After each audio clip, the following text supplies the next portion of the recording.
Alors ça y est, regardez là-haut, là, vous voyez, là, hein, eh bien nos premiers soldats sont opérationnels. Hein.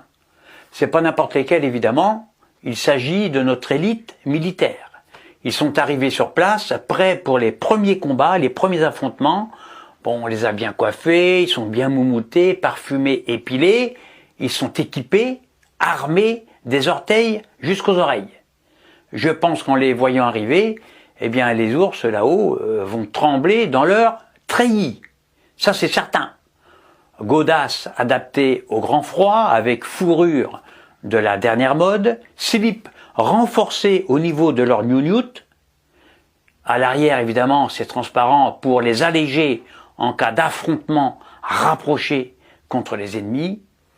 Bottes de combat en poil de chèvre, suffisamment hautes pour franchir rapidement les fleuves ou les zones marécageuses et inhospitalières de la zone ennemie. Lunettes de soleil de protection contre la forte luminosité en cas de chute de neige, talkie-walkies Bluetooth qui sont fixés là discrètement à la ceinture, sacs de camouflage rose, vert, jaune, adaptés aux différentes apparences du terrain. Il faut s'adapter évidemment. Bardas de survie pour y glisser des vivres essentiels tels que des bananes ou des chouquettes. Ils ont de nombreuses tenues de camouflage pour effrayer les bêtes sauvages, comme les tortues, les bécasses ou les loups. Tatouages qui sont bien vus sur les gambettes musclées de nos soldats, afin de repousser les bêtes cruelles telles que le lapin des steppes. Alors ici, je vous présente le chef d'état-major maquillé en ours à la tête chauve. Je l'ai montré à ma voisine tout à l'heure, hein, bon, rien qu'en le voyant en photo. Hein. Elle était en haut de son escabeau, elle a hurlé de peur et elle a alerté le voisinage et tout le village. Tout le monde s'est attroupé.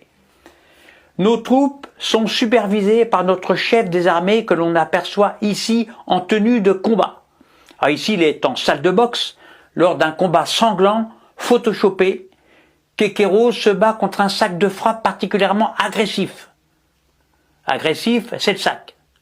Ou alors ici, lors d'une guerre réelle face à une pandémie géante.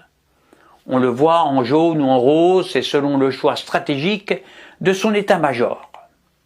Chaussures montantes de sécurité, résistantes aux morsures des farouches soldats adverses. Chapeau large pour leurrer les drones et les satellites ennemis en suspension dans l'air ou dans le cosmos. Alors nos militaires sont super entraînés. Alors c'est vrai que, vu les conditions physiques de nos soldats, la guerre est gagnée d'avance, ça c'est certain. Le peuple gaulois est fier et rassuré. Les télés parlent déjà de notre victoire sur toutes les chaînes.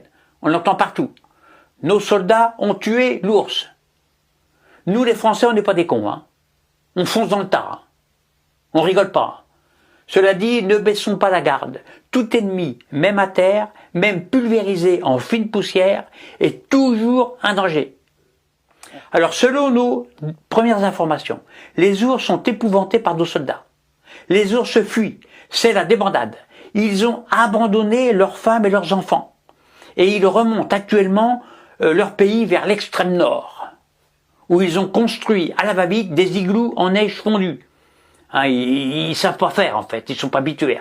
Et ils attendent, blottis les uns contre les autres, tremblants, imbibés de vodka, terrorisés à l'idée d'une mort certaine. Vraiment, oui, c'est vrai, nous les Gaulois, vraiment, on n'est pas des cons. Vraiment, on n'est pas des cons. À bientôt pour une prochaine vidéo.